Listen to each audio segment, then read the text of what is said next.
Yeah, for Ranger Friendly, we've worked for 2 days, worked on certain aspects of the game, and therefore I arranged that we play a friendly against the under 15 boys to see what the girls have learned, if they could apply that in the match. So, and that's the only time that we can really see that whether they still understand the way we would want to play.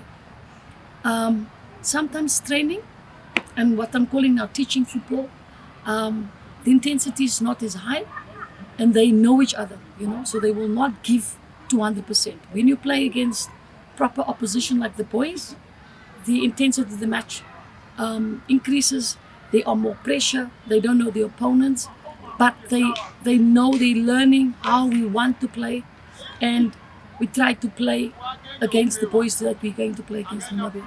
So for us it's positive. The results are not important.